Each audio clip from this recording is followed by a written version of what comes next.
Global temperatures are rising. Disasters are increasing. We need to have emissions in this decade if we want to avert the worst of the climate crisis. This means making drastic changes to life as we know it. We need greener economies, green energy, and all of that starts with a just transition. But what does that mean? How do we do it? And what does that mean for the people of Sri Lanka? If you're interested in learning more about this topic, then stay tuned. I'm Anuradha Vitanachi, Programme Coordination Associate for Climate and Environment, and I welcome you to UNDP Sri Lanka's podcast series episode on Making a Just Transition.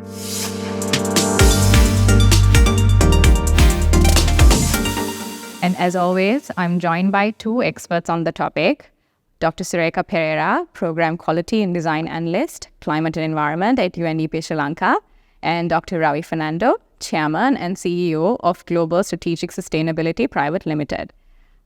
Welcome to you both, Sureka and Ravi. Thank you so much for being here today. Just to elaborate a little bit about why we're having this discussion today, there seems to be a lot of buzz around this term, just transition.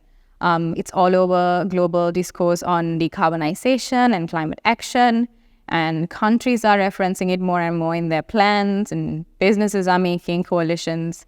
It seems to be pretty important. So this discussion needs to really unpack what it is, why it's so important for us, especially for Sri Lanka, and to just discuss a little bit about how we go about it. So before we get into the thick of it, I think it's important that we sort of discuss why it's so important, why we're hearing more about it now. So Ravi, why is it such a hot topic these days?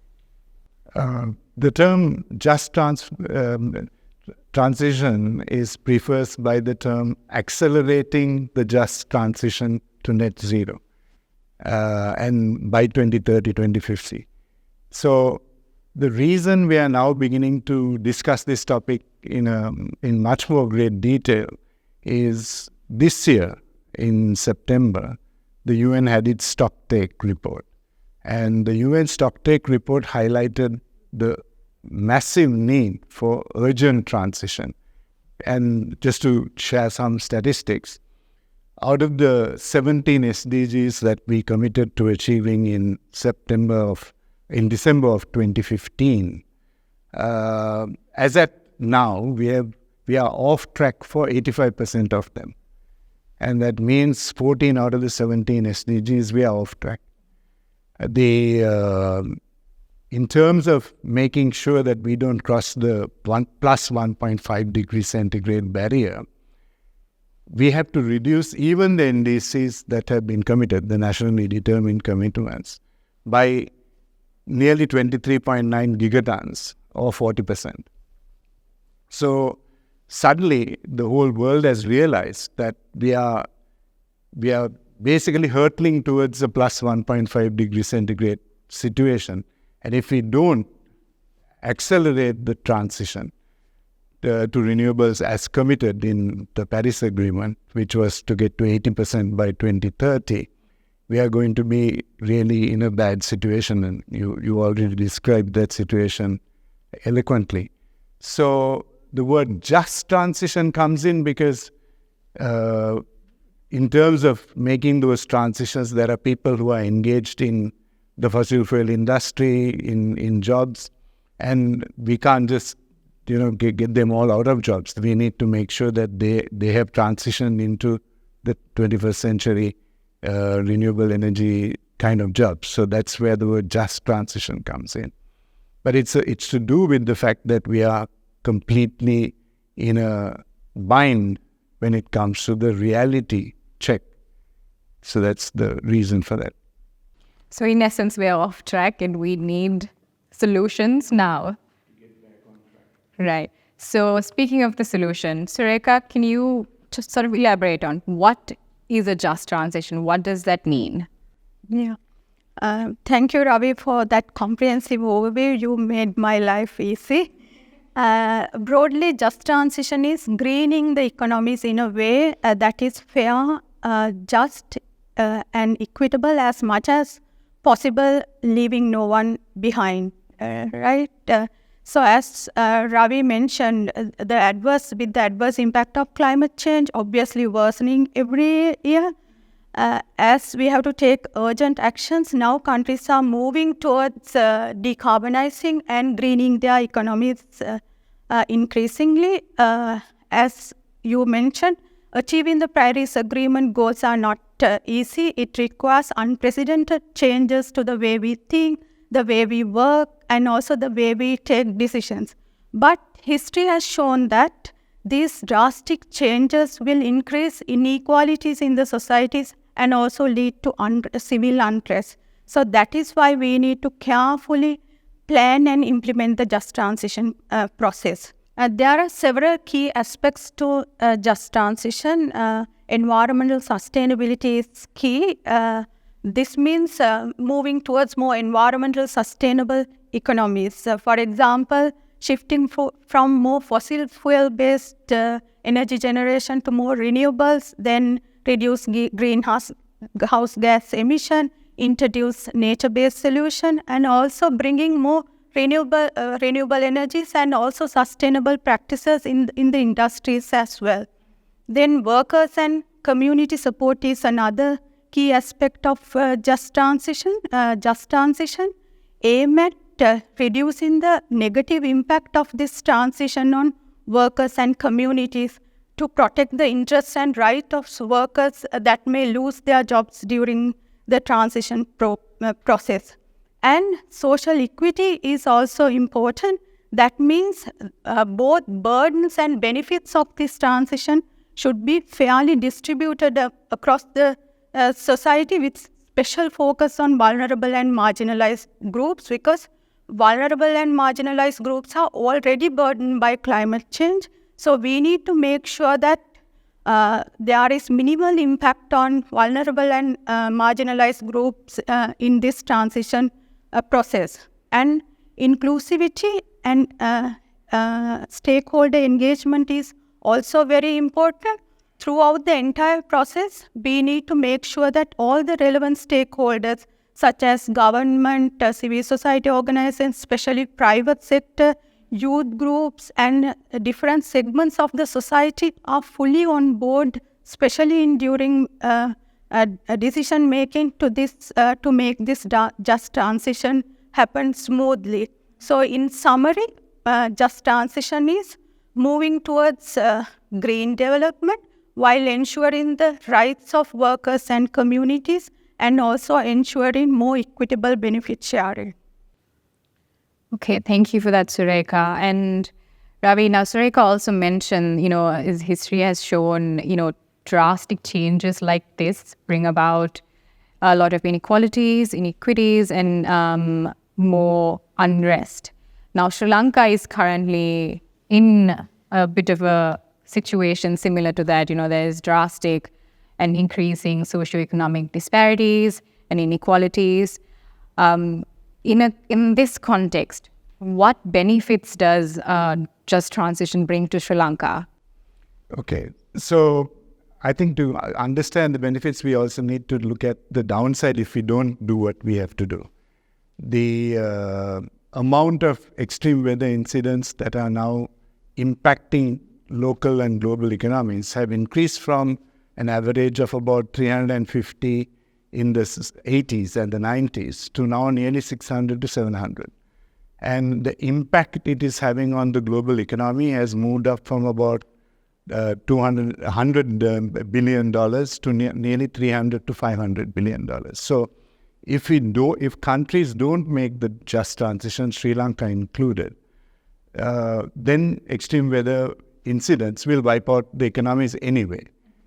And the IPCC report that was published in 2018 basically talk of, if economies in the world cross a plus 1.5 degrees centigrade barrier, pivotal point, we are looking at basically sea level rise of about 20 feet. And we are also looking at an economic downside of about $40 to $50 trillion in a global economy of $105 trillion.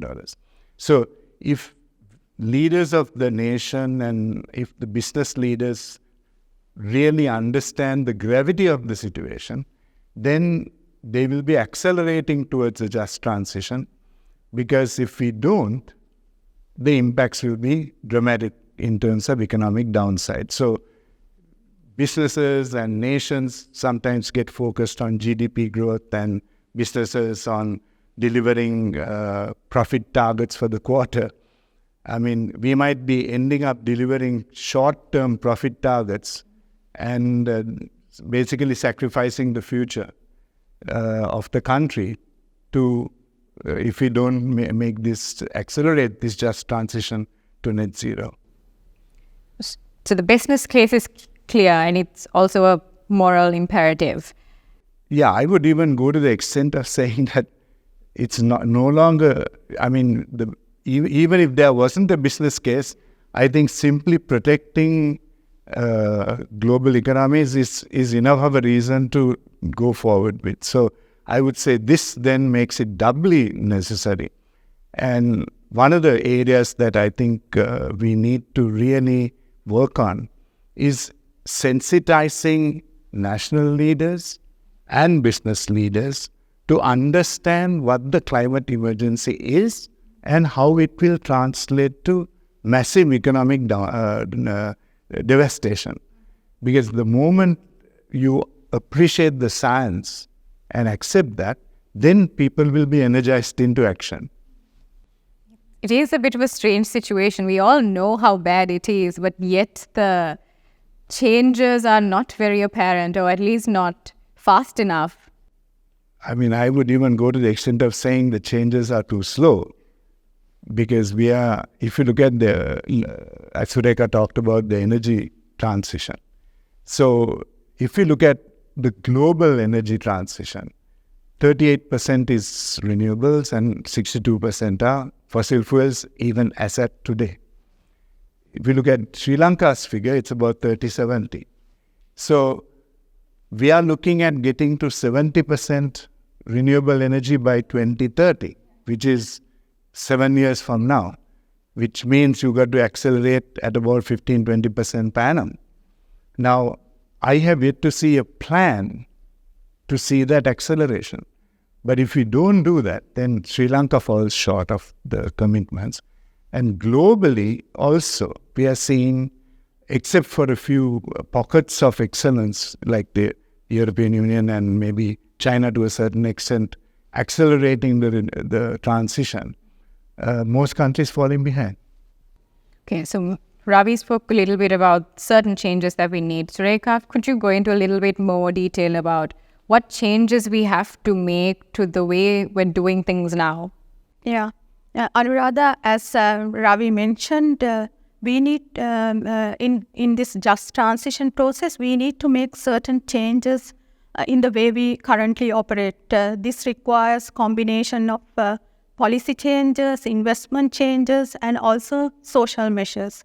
First of all, we need to revisit the way we frame development gains, right? Currently, we are measuring our development gains mainly focusing on GDP figures.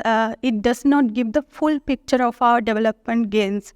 Therefore, we need to bring in social, environmental, and economic angle together to see our development and get a comprehensive picture of our development, both negative and positive aspects of development. So this is key in more informed decision-making process in this transition. And second most change we need to do is policies. Policies that promotes social, environmental, and economic aspects is key in this transition program. So that means regulations are very much needed to make this transition happen. For example, this renewable energy transition and a lot of other transitions. Also, parallelly, we need to ensure that our policies provide provisions to safeguard rights of workers and communities who may be affected by this transition, and also have provisions for fair benefit sharing mechanisms in this process. And when it comes to investments, we need to redirect our investments to more renewable energy, sustainable agriculture, sustainable tourism, and also sustainable industries as well, more eco-friendly industries and business models in moving forward.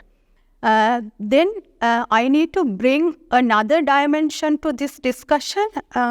In moving forward, industries and green jobs will be very much dependent on our natural resource base. So therefore, we need to have like proper mechanism to safeguard our nature, protect our ecosystems and biodiversities as well. In this process, we have to find a fine balance between nature conservation and also development, so that we can have a like sustainable way forward in just transition process. And finally, climate change is transboundary in nature. Therefore, our climate action also should be transboundary. Therefore, we need to strengthen international cooperation. We have to closely work with the countries in the region and countries beyond the region to bring lessons learned, best practices, investment to navigate this process together. Thank you, Sureka. You illustrated a very clear process. Now the question is, who is responsible for this? Great. I think the responsibility starts with the national policymakers, because unless there are policies in place that encourage the just transition won't happen. And so I think at the policy level, we need national leaders who understand, first and foremost, understand the urgency. I think the missing word is the word urgency, because everyone seems to be lulled into almost ignoring the reality in the world today. So I think starts with policy. I think the second group is definitely, I would say, the business leaders of the world, because Sureka mentioned moving into renewable energy, into sustainable agriculture, into sustainable tourism. Now, if I just take just those three aspects of it, the renewable energy transition has to be basically energized through the private sector also, because private sector is a massive consumer of electricity and energy. And we need to incentivize the private sector to move towards renewable energy. And that should be a policy matter.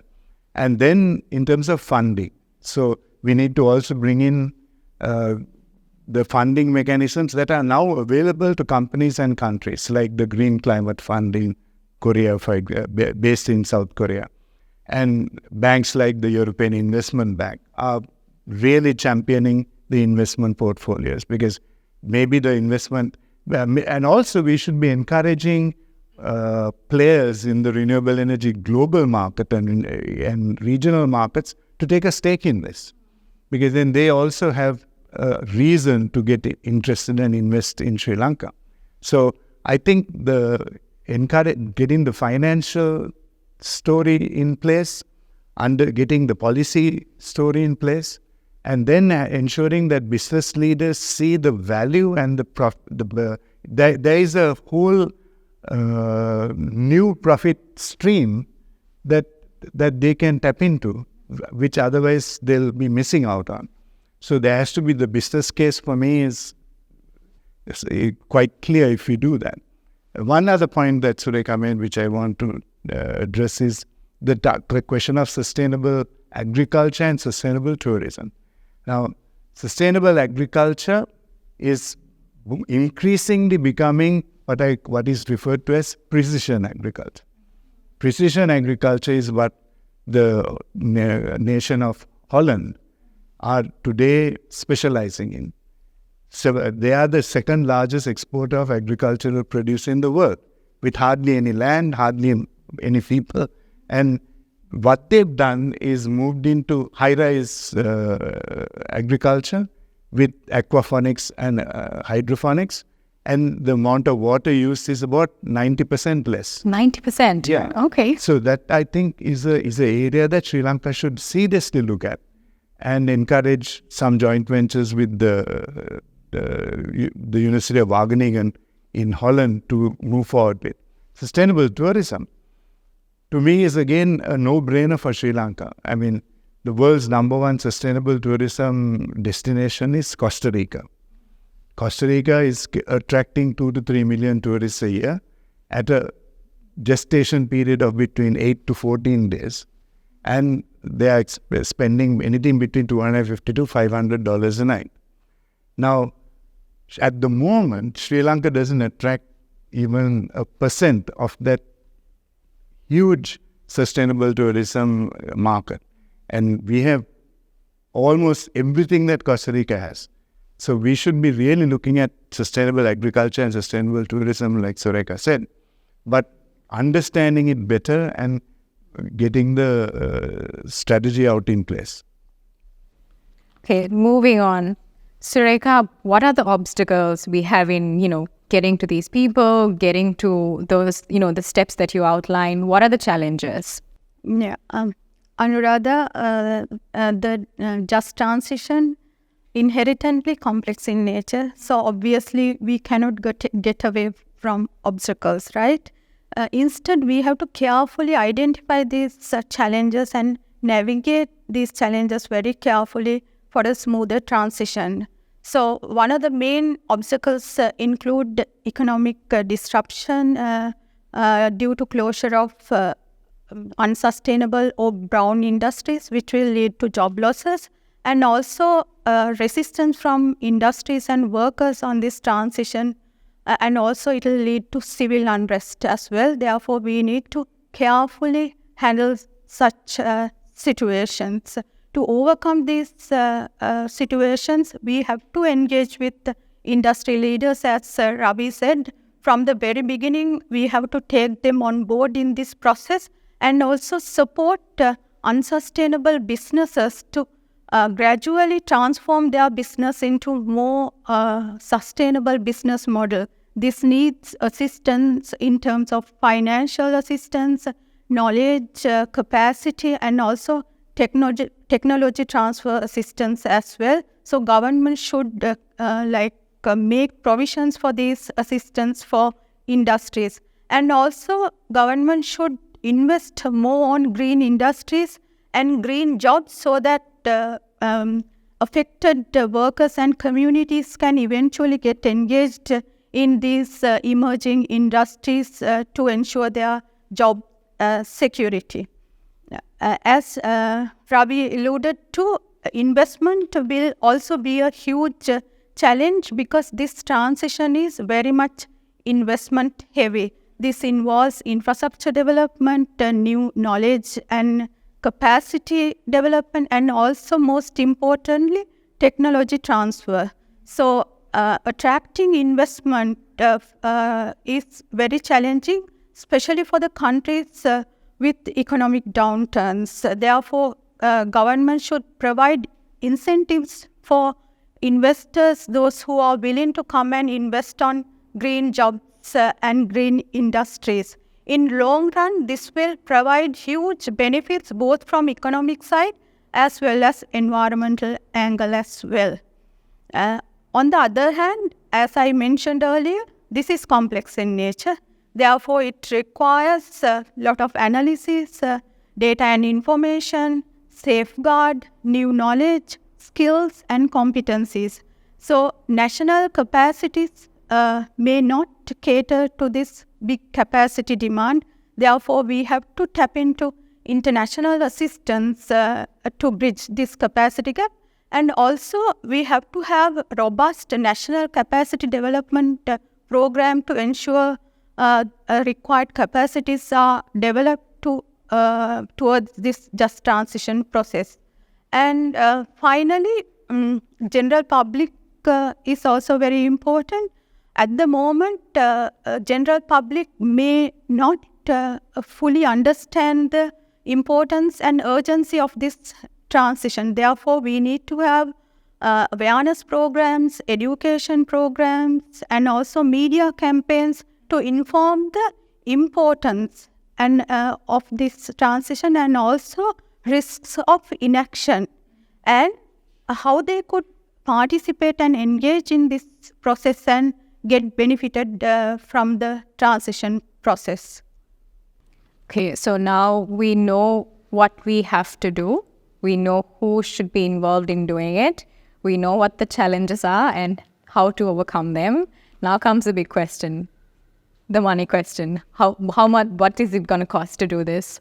Yeah, so I can give you some figures for the global just transition. The estimated amount per annum for the next 7 to 10 years is about 2.5 to 2.9 trillion US dollars per annum globally. However, the world spends $5.9 trillion per annum on subsidizing fossil fuels. So I think you don't have to look too far where to find the money for the just transition. I sometimes wonder why everybody is struggling to figure out where should we find the money. If we are spending between 5.9 and 7 trillion dollars per annum in a global economy of $105 trillion to subsidize fossil fuels, which is the cause of the climate emergency, we should be scaling down the subsidies and increase. That money should be slowly moved into accelerating the just transition in terms of all the costs that Sureka has mentioned. And I think we have the money. I think what is missing is not the money, because if one looks at the global economy, the kind of money that, look at the last couple of years and the kind of money that is being channeled into defense and all kinds of issues, and not in the renewable side. So the money is available. I think it's just understanding where the money is parked at the moment. And I think what is really missing is a understanding of the need for urgent leadership on this matter. I think, to me, that is the real crux of the problem. Because if you look at when the world's leaders and business leaders have known of the climate emergency, it goes back to 1987 when the Brundtland report was published on the behest of the UN Secretary General then. And that report, which was called Our Common Future, had everything that we are now discussing about the climate emergency catalogued in 1987, 36 years back. So how come 36 years after we are in this crisis? I somehow feel that the bottom line and the issue is to do with national leadership and business leadership, and then explaining the issues to the common man. Because until we have a tipping point in leadership at the very top and at every section, we are not going to have the kind of commitment to move aggressively forward. And I think there is a need to probably get everybody up to speed with the basic science. I'm not saying that we should end up making scientists out of every political leader and a scientist out of every business leader. But if for whatever reason you are in denial about the science, then there is absolutely no reason to act on the science. And I feel there is a need to get people up to speed, like Sureka said, and get leaders understanding the science and reacting and moving forward urgently. Because if we don't do that, it will be basically, bolting the place after the horses have run. So we need to act on it now. Yeah. So in your opinion, what will a just transition look like in Sri Lanka? What will Sri Lanka look like should a just transition happen, or when it happens? Okay, so I think Sri Lanka is reasonably a small island when it comes to looking at these issues. I mean, the kind of transition we are talking about in terms of energy and jobs and sectors is not as if we are a nation with 1 billion people. We are a 22 million people nation. So I think the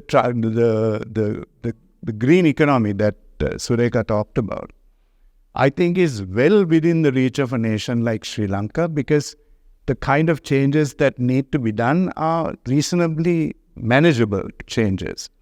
And if we take the renewable side, one of the arguments I have heard in the various places is we don't have the land to do the solar, ground-mounted solar, and therefore it's not possible. So two points to basically rebuff that. Number one, the bottom line is that we have 30,000 water bodies in Sri Lanka. And if we just take 1,000 of those water bodies and put floating solar on them, we don't need to take 1 inch of land from anyone. So floating solar to me is a no-brainer for a country like Sri Lanka. Number two, we are a country blessed with sunlight for nearly 320 days of the year. So for us to be at just 2% solar is not acceptable. So I think Sri Lanka can easily be a benchmark for the green energy transition, green job transition, green agriculture, sustainable tourism. And I feel reasonably hopeful that if the leadership in both at a national level and the private sector get their act together, I think Sri Lanka could easily in the next 7 years have this transition and be a shining light for the region. So Ravi mentioned what it could look like in Sri Lanka. Sureka, are we actually doing anything towards any of this now? What are we doing to make a just transition in Sri Lanka? From UNDP's perspective, globally UNDP supports countries to combat climate change. In Sri Lanka, our support includes acceleration of climate action with special focus on vulnerable and marginalized groups. As we all know, now Sri Lanka is facing its worst economic crisis in the recent past. So this crisis has created 4 main security concerns: financial security, social security, energy security, and also food security. So in this context, with the crisis situation, there is an increased attention for energy security and food security. So UNDP considers this as an opportunity for us to support the government to make this recovery process more equitable and also more green. So towards this end, UNDP has supported the government to update nationally determined contribution, implementation plans for nationally determined contributions, and also 2050 net zero carbon roadmap, and also updating the climate policy. So all these policies and plan, we have ensured that equity, just and inclusive aspects are properly mainstream in these policies and plans, because it lays a good foundation for this proposed just transition process. But our assistance will not end at policy level. We are supporting the government to access climate finance as well. As Ravi mentioned, we are supporting the government to access financing from Green Climate Fund, Global Environment Facility, and a lot of other donors to both mitigate and get adapted to climate change. Now, currently we are developing 2 project proposals with the DFCC Bank with the objective of accessing funding from Green Climate Fund. One proposal is on promotion of solar rooftop solar, and second one is on e-mobility, but with solar charging stations. So these initiatives will help this transition process. And parallelly, we are supporting the Ministry of Transport to develop the e-mobility roadmap. So that will also be a milestone in this transitioning process. UNDPs believe that Sri Lanka has a big potential to participate in carbon markets as well. So currently we are supporting the Ministry of Environment to set up an institutional framework for Article 6 of the Paris Agreement so that country can effectively participate in carbon markets and also get involved in carbon trading in a more transparent and efficient manner. At ground level, we work with communities and officials on sustainable agriculture, sustainable tourism, as Ravi mentioned, integrated water management, disaster management and disaster preparedness, and a lot more other things to ensure that to build a more resilient communities at ground level. That is the key in this transition program. And also these will create a lot of green jobs and green markets as well. So equity angle will be very carefully looked into in these processes. And finally, we do a lot of training, awareness and capacity building program to make sure that this transition process is smoother and also equitable. Thank you, Sureka. That's all great, but it's still not enough. That's sort of like the bare minimum we could do in this process.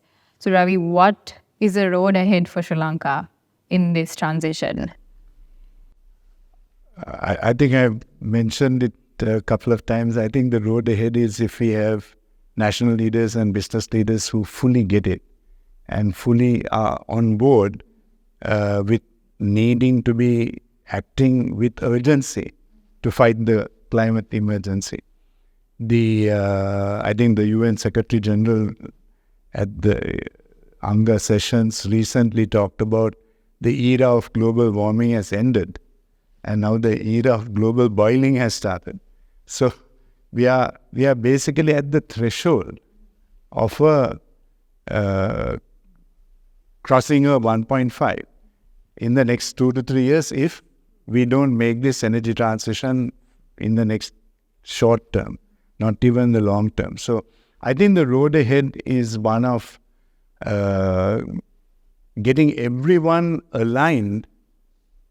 I would say whatever the United Nations Development Program and UN agencies can do to align the leadership at a national level and at a private sector level and at the civil sector level, all aligned to understanding the reality that the country is faced with. I think once everybody is agreeable and understand this is what Sri Lanka is facing now, and I think we are among the top 20 most vulnerable countries to the climate emergency. So once everyone is on the same page and saying this is the risk we are faced with, and then agree a reasonably short strategy plan to make these transitions, I think then there's a chance that we can move forward.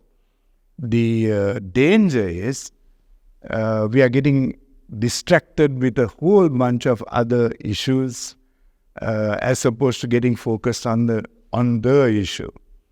And that to me is probably the danger of not being able to move it forward. But finally, the way forward, I feel, is getting everyone aligned. I think at the moment, you probably have a certain amount of traction at a policy level. There must be a certain amount of, I can hear the energy minister talking about the urgency. Now, does the rest of the leadership of the country also have the same feelings and supporting that? So I think aligning that group is important. Then at a business level, all the sectors that Sri Lanka is in uses lots of energy. I mean, the apparel sector is one classic example, and the tea and all of those sectors. Now, there is absolutely no reason why we shouldn't be accelerating the moves in those sectors. But I think there we need the leadership to have the incentive. So the bottom line is a majority of the business leaders in the world, not just Sri Lanka, would come from a finance, business, strategy background. They have not been made aware of subjects like the climate emergency and sustainable development. A majority of the leaders who are in positions of leadership today, unfortunately, haven't had that opportunity.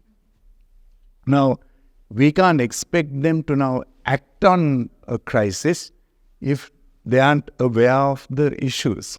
So I think there is an educational opportunity for the UN agencies to get business leaders really up to speed with the issues and the challenges Sri Lanka is faced with and the solutions. So not only talk of the risks, but talk of the opportunities.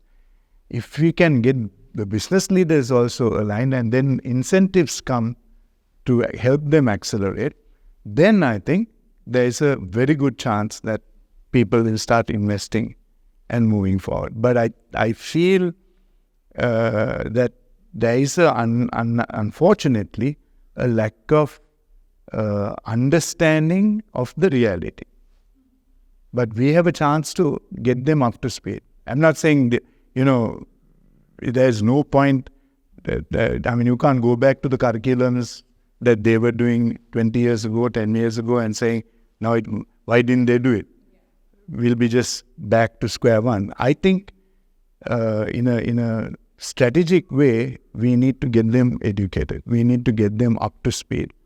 And I wouldn't even use the word educated. I would probably use the word get them up to speed with the knowledge in a very tactful manner so that they realize the gravity of the situation and the opportunity with the incentive. Thank you so much. So this brings us to the end of our discussion. Thank you so much for this enlightening conversation. Usually, when we talk about climate action and just transition and all of this, it's usually a little bit depressing. But this conversation certainly has brought a little bit of hope into the subject, and we know what we have to do and what we can do. And so thank you so much for that. Thank you.